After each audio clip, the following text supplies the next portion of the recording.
Hi, this is Nymue Isla, and this is Bronwyn Isla, my mom, and we're going to do a show about unschooling and healthy tips and ways to be in harmony with nature.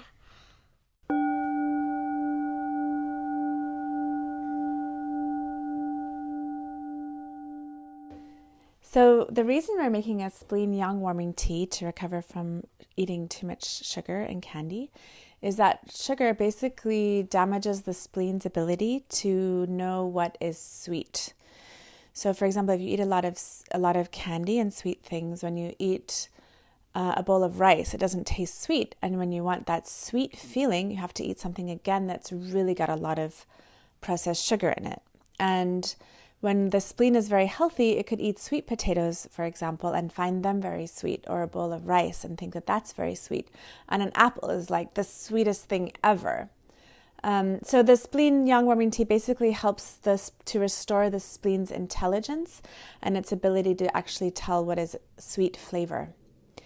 And this is a tea that we like to make at least a couple times a week to keep our spleens healthy. And it's especially helpful in the wintertime, but any time of year. And just as a side note, other things that can damage the spleen's ability to move the things in our body and digest them and tell what's sweet is things that are very cold, like ice in drinks, and things that are really oily, like fried foods. So those are the three things to watch out for: is greasy food and sweet food and cold food. So ice cream, for example, would be like one of the worst things for a spleen. We call that a spleen bomb in our family. And the spleen is also responsible for all the digestion. So if people are having a lot of bloating or tummy aches or things like that, that's a symptom of spleen qi being damaged. The qi is the energy of the spleen. First, you need to clean your hands. Yeah. We call it Olympia. Or you could say Florida water. You rub them together and cut. Mind, body, spirit. Mind, body, spirit.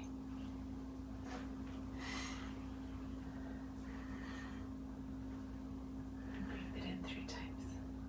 And breathe it in 3 times. These are all the ingredients we have, and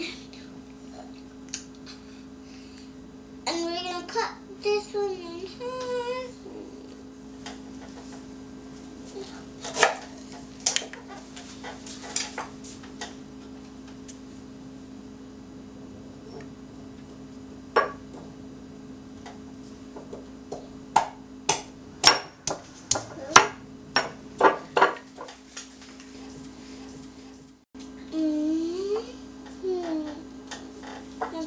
This one now.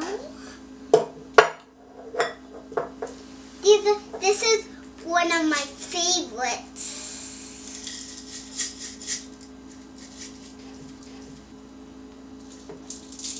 And this is cardamom.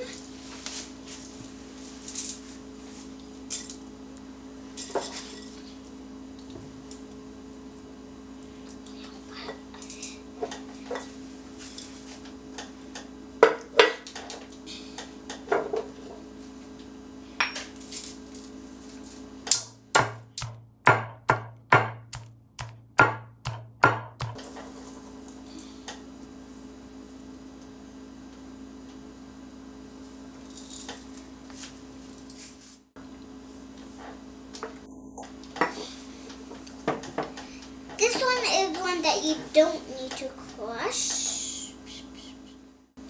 What is that?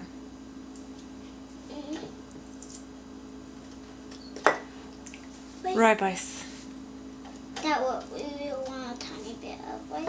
Yeah, this one's really high in antioxidants. It's very healthy for the body. It's nice flavor too.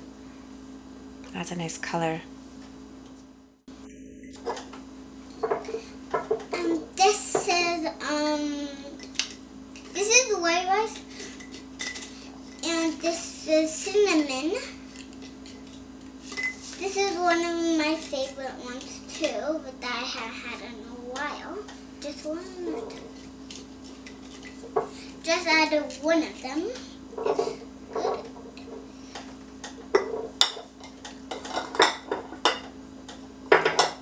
And this is one of my favorites.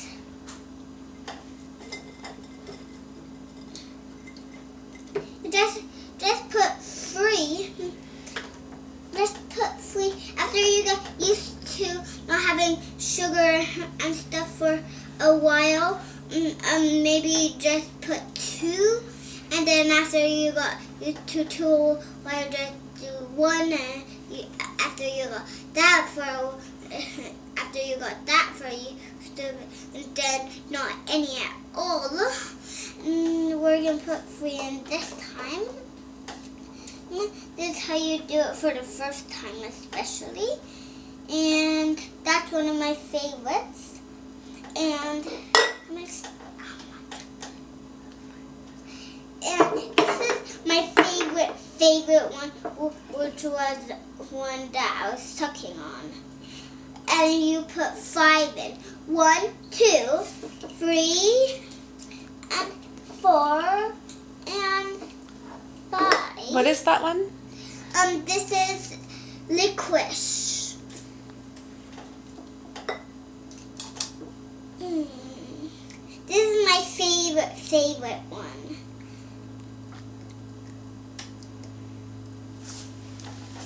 And we're done with that. If you want Cinnamon for warming the spleen. cinnamon for warming the spleen, For tonifying the spleen. and they're actually dates, but red dates for tonifying the spleen, and Licorice for harmonizing the formula. licorice for harmonizing the formula. And cardamom for aromatically transforming them. Cardamom for Aromatically transforming them.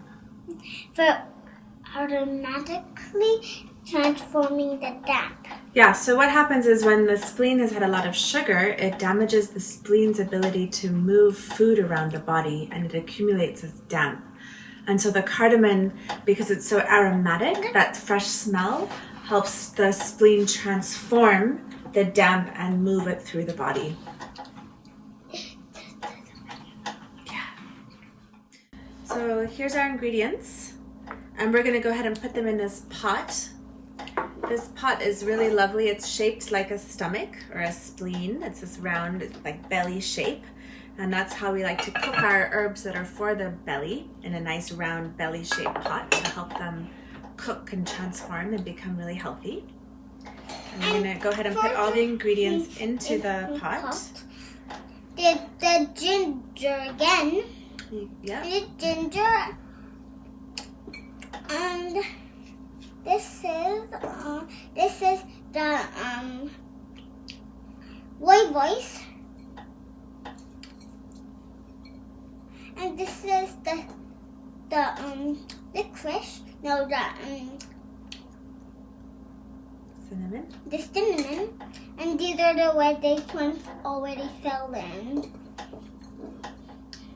And this is the licorice. And this is the cardamom again. And so all of these herbs we're going to cook up for about 20 minutes on a like simmer. Strain that and then cook them up again for another 20 minutes. Strain that. You can mix those together, or if you just want to start drinking it right away, you can. And yeah, so you can make at least 2 or 3 boils out of these herbs. These are really special, yummy, tasty herbs.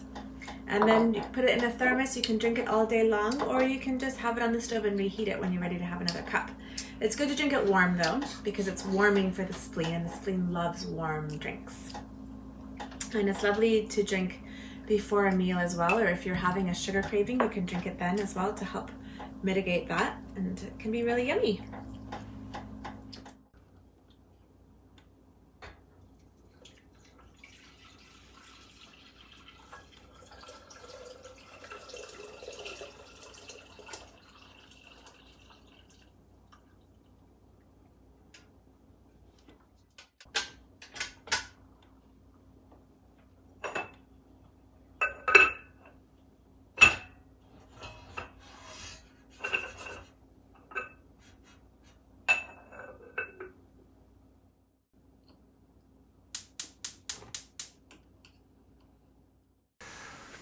I hope you like this tea as much as I like it, because this is my favorite tea that I ever had in my whole entire life.